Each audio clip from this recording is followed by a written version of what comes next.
అందులకు సూత మహాముని, ఓ మునులారా, పూర్వం ఒకప్పుడు నారదుడు శ్రీ మహావిష్ణువుని ఇదే విధంగా కోరగా శ్రీహరి ఆనందించిన విషయము మీకు దెబ్బలు శ్రద్ధగా వినని చెప్పుచున్నాడు.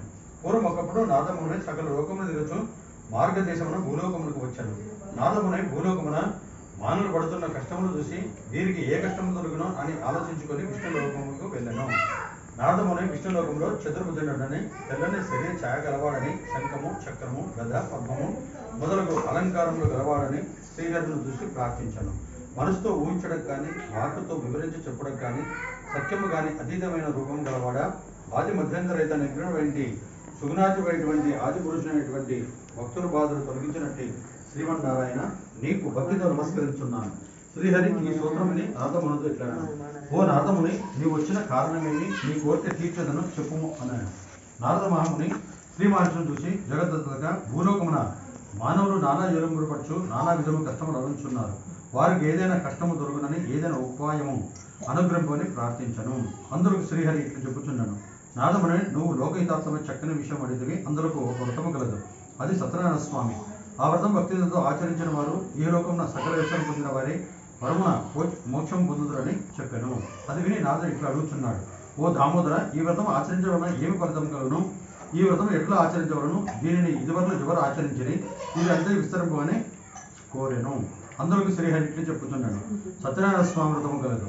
సకల దుఃఖములు నివారణ చేయను, సకల ఐశ్వర్యములు కలగజేయను, సంతానం కలను, సర్వత జయపదములను. ఈ వ్రతము వైశాఖ మాసం నుండి కానీ, మాఘమాసం నుండి కానీ, కార్తీక మాసం కానీ, లేదా ఒక శుభదినం ముందున ఆచరించను. కష్టాలు సంభవించినప్పుడు కానీ, దరిద్రంతో బాధపడుతున్నప్పుడు కానీ ఈ వ్రతం చేయటం మంచిది. ఏదైనా వివాదం కలిగినప్పుడు కానీ ఈ వ్రతం ఆచరించ అట్టి వివాదం తప్పగా జయము కలగని నారదమునికి చెప్పాను. నారదముని, ఈ వ్రతము శక్తి గలవారు ప్రతి నెల ఆచరించవచ్చును, లేదా సంవత్సరం ఒక్కరైనా చేయవచ్చును. ఎవరి శక్తి సారం వారు చేయవచ్చును. సత్యనారాయణ స్వామి వ్రతము పౌర్ణమందు తిథి కానీ, ఏకాదశి నాడు కానీ, రవి సంక్రమణ దినము కానీ చేయవలను. సూర్యోదయం పూర్వమే నిద్ర లేచి కాలకృత్యములు నెరవేర్చుకొని స్నాన సందాష్టములు యథావిధంగా నిర్వర్తించుకొని శుచయ నిశ్చల భక్తితో, దేవాదేవ సత్యనారాయణ స్వామి ప్రభు, నీ అనుగ్రహం పొందుటకే భక్తి ధరతో ఈ వ్రతం ఆచరించాలని చెప్పి తన మనసులో ధ్యానం చేసుకొని నమస్కారం చేయవలను. ఈ విధంగా సంకల్పం చేసి మధ్యాహ్న కాలంలో కూడా కర్మానుష్ఠం నెరవేర్చుకొని సాయంకాలం మరలా స్నానం చేసి రాత్రి ప్రారంభ కాలంలో ఈ వ్రతం ఆచరించవలను.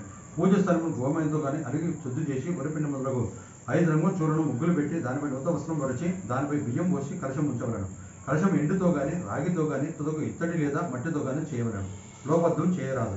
యథాశక్తి అన్నీ ఆచరించవలను. ఆ కలశం మీద మరల కొత్త వస్త్రము పరచవలను.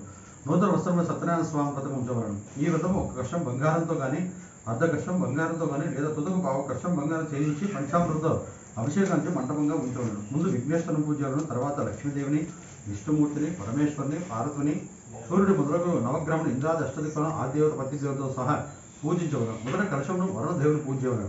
విఘ్నేశ్వరుడు మొదలు 5 దేవతలను కలశమునకు ఉత్తరములుగా మంత్రం దుర్గాతో ప్రశ్నించి పూజించవలను.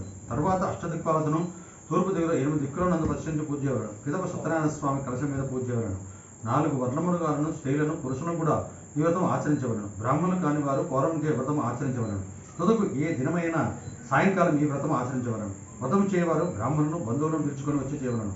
అరటి పండ్లు, ఆవు నెయ్యి, ఆవు పాలు, గోధుమ నూక, అది లేచో బియ్యము నూక, చక్కెర లేచో బెల్లము ఇవన్నీ చేరుబావు చొప్పున ప్రసాదంగా తయారు చేసి స్వామికి నివేదన చేయవలను. ఈ విధంగా నైవేద్యం జరిగించి పిమ్మట బ్రాహ్మణులకు యథాశక్తి దక్షిణ ఇచ్చి కథ శ్రద్ధగా విని బంధుమిత్రులతోనూ బ్రాహ్మణులతోనూ కలిసి భోజనం చేయవలను.